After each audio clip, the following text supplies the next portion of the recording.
The men's basketball season is currently underway, and the team is not living up to preseason expectations.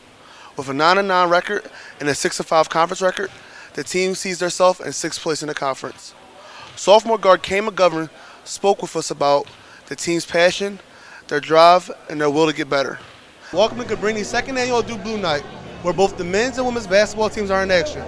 Let's catch up to some of the players and coaches to find out how the games went. I'm here with Cabrini women's basketball senior forward, Amber Keys, who had 27 points and 12 rebounds tonight against St. Mary College. So Amber, tonight you guys won. You're now 12-3 in the season and number 1 in the conference. What's the outlook on the rest of the season for you guys? I'm here with senior guard Aaron Walton-Moss of the Cabrini men's basketball team. Tonight Aaron totaled 29 points, 10 assists, and 5 rebounds. The Cavaliers came up short against Keystone College in Duke Blue. So Aaron, with the loss, you guys moved to 8-7 on the season. You tied for first in conference. What's the outlook on the rest of the season? Both the men's and women's basketball teams are rolling.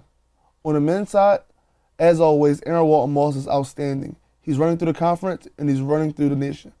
He was nominated last week for the ECAC Player of the Week, and to everyone's surprise, freshman Jair Green was nominated as the Player of the Week for the ECAC. They're number 1 in the conference, and they're looking to go into the conference playoffs at number 1. So big ups to the men's basketball team. Now on the women's side of basketball, the women were ranked number 25 last week in the USA Today Top 25 polls. This week, they're ranked number 25 in the D3 Hoops Top 25 polls. They're making noise all across the nation, and they're making noise in the conference. The women's basketball team, they're rolling. They're 22-3 overall and 16-0 in conference. On February 16th, they celebrated their senior night honoring senior forward Amber Keys, senior guard Megan Decker, and senior team manager Sequoia Bailey. On the night, the team defeated Gwinnett Mercy 66-56. On the night, the star of the night was Christina Starter. She totaled 23 points and 5 rebounds in 28 minutes. This year with the men's basketball team, up and down all season, they finished off 17-10, got back to the CSAC Conference final, lost to Newman University in a heartbreaker 93-92. Seniors Aaron Walton-Moss, Vinny Walls, and yourself, Howard Blake.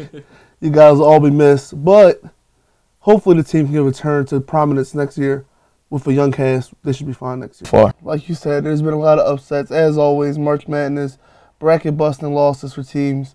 Starting around 64, you had a team, 14 seed Georgia State, beating Baylor on a game-winning 3.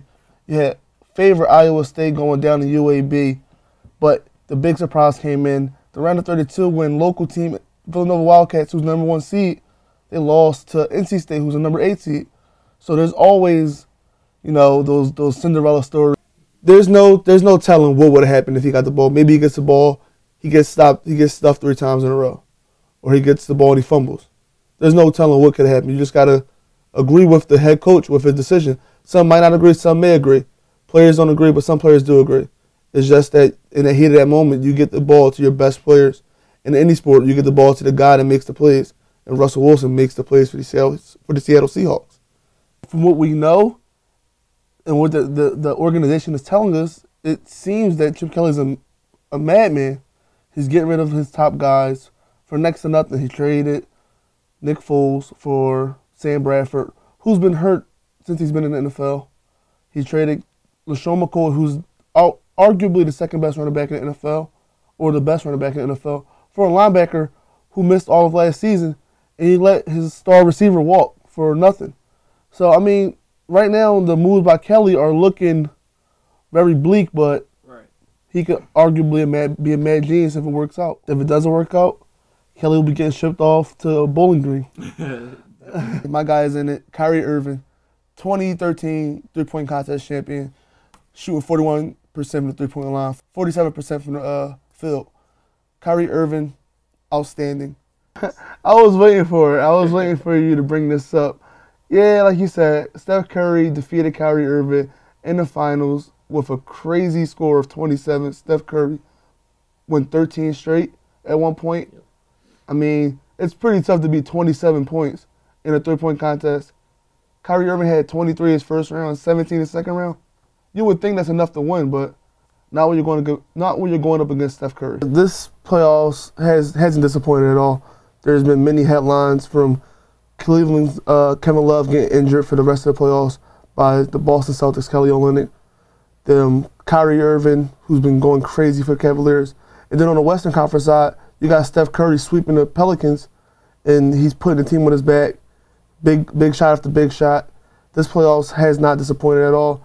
Now let's take it back to Howard with the rest of your sports and news coverage.